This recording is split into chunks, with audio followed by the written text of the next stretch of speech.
What if I told you that there is an SUV out there built on dual solid axles with a legendary V8 with factory forged internals and a four-wheel drive system so advanced it mimics front and rear lockers without you having to touch a single button? What if I told you this SUV was a fraction of the cost of a new off-road truck or SUV, but even more luxurious? Too good to be true, right? Enter the Jeep Grand Cherokee WJ, having your cake and eating it.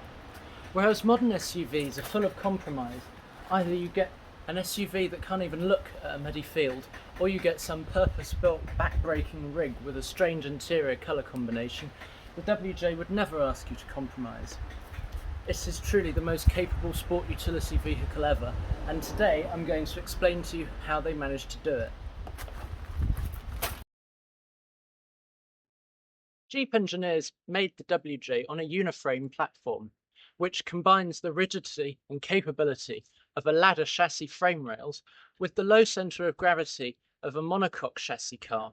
This gives it the best of both worlds and allows it to feel not compromised at all when going on the trail or on the highway. The second thing the engineers did was give the WJ 3 sets of skid plates, one for the front suspension, one for the transfer case and one for the fuel tank, which is just under here. These are not plastic brush guards like you might find on a modern crossover. They're heavy duty, thick and durable. The next thing the Jeep engineers did was give you a steering box. Now a steering box can handle heavy duty impacts off-road, but it's still crisp and relatively sharp on the road, which means this car feels really quite good wherever it goes. The next thing the Jeep engineers did was give the WJ twin solid axles, a Dana 30 up front and a Dana 44 in the rear. They mounted these with coil springs to give excellent flex off-road and to give impact absorption on the road. The next thing the Jeep engineers did was fit the WJ with the all-new 4.7 litre PowerTech V8. This engine in its high output guise, as is here, has 265 horsepower and 340 pound-feet of torque available from 1400 RPM. It's excellent for off-roading. It has forged crankshaft pistons and connecting rods, but it does have a bit of a reputation online for something called valve seat drop. Now valve seat drop is when the valve seats drop out of the aluminum cylinder heads. Now this engine has developed a particular following for this online, but with basic maintenance that you can perform yourself, I'm going to show you how your 4.7 doesn't have to end that way. It starts with oil changes. People allow sludge to build up in their engines, which holds on to heat, causing the engine to run hotter. This then causes the valve seats to come out of the aluminum heads, which have expanded over time and contracted. The next thing is coolant flushes. People don't flush their coolant on these engines, and that's not good. It needs, every 50,000 miles, a coolant flush, because what happens is the cooling system rusts inside, and people don't use the correct coolant often. It's a hybrid organic acid technology coolant. This stops the engine overheating.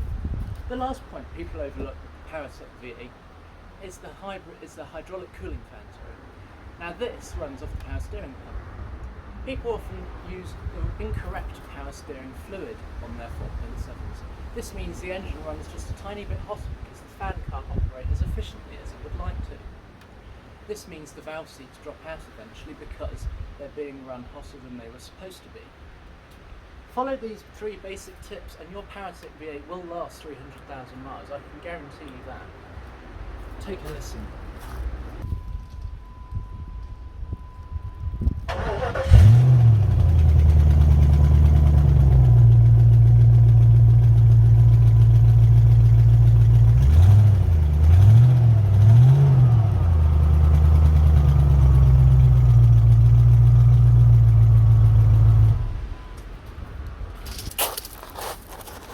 Remember to subscribe to the channel if you like that sound. The next thing we have to talk about is the 545 RFE gearbox, which is technically a 6-speed, even though it was manufactured and marketed as a 5-speed. It has a second prime ratio, which is an alternate second gear that the car uses when it downshifts. And it has a reverse gear that's equal to first, so that backing up a trailer just got easy. As well as this, it has 2 overdrives that enables smooth and quiet highway cruising. 70 miles an hour at 2000 RPM. It's incredibly smooth and it's incredibly reliable. The most important part of any four-wheel drive is the badge.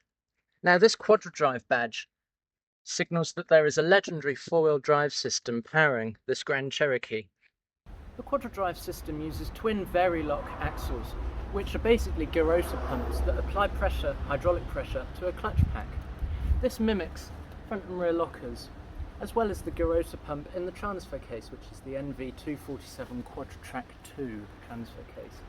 Now, this system is very advanced. It's all mechanical, it's not electrical at all, like modern systems.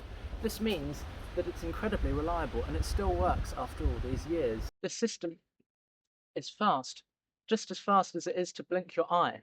It can send up to 100% of the 4.7 litres, 340 pound-feet of torque to any one wheel on either axle. It's remarkably advanced. At the beginning of this video, I promised you running costs for this 20-year-old SUV. I've owned it for 3 years now and I've done 17,000 miles. It's cost me, in repairs and routine maintenance, £1,100. That really isn't bad. It's got 140,000 miles on it. So then, we arrive at a startling conclusion. The world's toughest 4x4 has been here all along. It may be clad in wood and leather and look like a stealth wealth wall crawler. It may not shout and have uncouth graphics plastered down the side. But it's here. The fact is, this Executive Express can shame any modern SUV on the trail and still look at home parked outside the country club. Subscribe to the channel if you want to see more classic cars being appreciated.